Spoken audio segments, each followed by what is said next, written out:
હિન્દુઓને કારણે મતો આપ્યા અને હિન્દુઓના કારણે જો મત આપ્યા હોય તો હિન્દુ જે છે ભાજપમાં છે એ હિન્દુઓ અને આપણે અહીંયા જે બધા બેઠા છે દાખલા તરીકે એ હિન્દુઓ નથી. હું હિન્દુ નથી. ભાજપની વિચારસરણી સાથે જોડાયેલા અને એના અંધભક્તો જે રીતે કે એ પ્રમાણે તમે સ્વીકારી ચાલો તો હિન્દુ.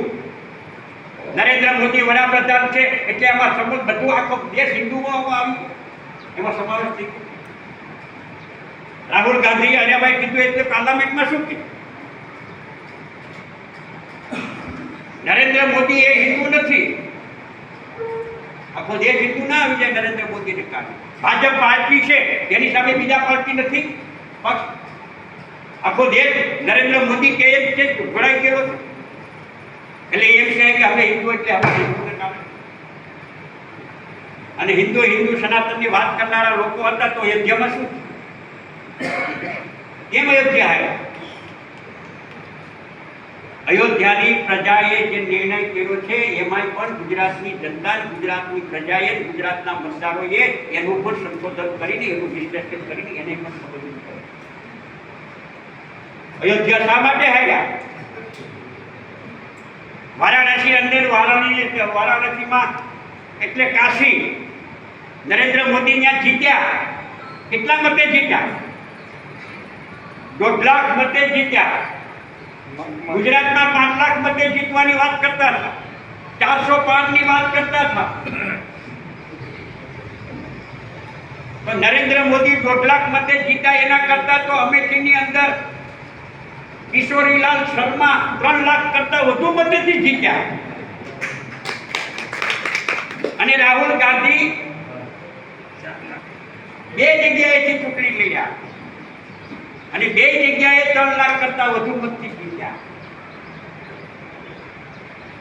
તો જેને પપ્પુ કહેતા હતા કાયમી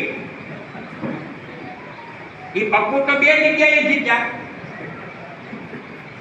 અને 3 લાખ કરતા વધુ મતથી જીત્યા.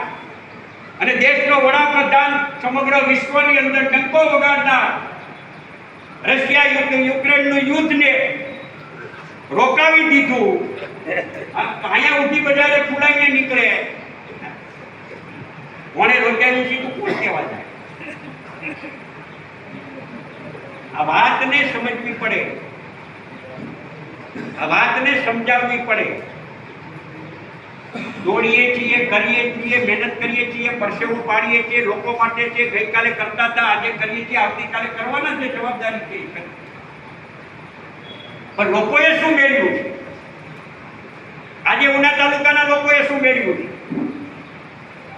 આજે ગમે ત્યાં જાઓ મતો આપ્યા પછી સંતોષ નથી, સંતુષ્ટ નથી. વરાળું જ કાઢે જ્યાં જાઓ ત્યાં. પાનને ગલે, ટોરે, ચૌટે, સારો નરસો પ્રસંગે ગમે ત્યાં ભેગા થાય તમામ જગ્યાએ કે હવે તો હદ થઈ ગઈ, હવે તો હદ થઈ ગઈ. તો મતો આપ્યા પછી પણ સંતોષ કે સંતુષ્ટ નથી, અથવા શાંતિ નથી, અથવા સલામતી નથી.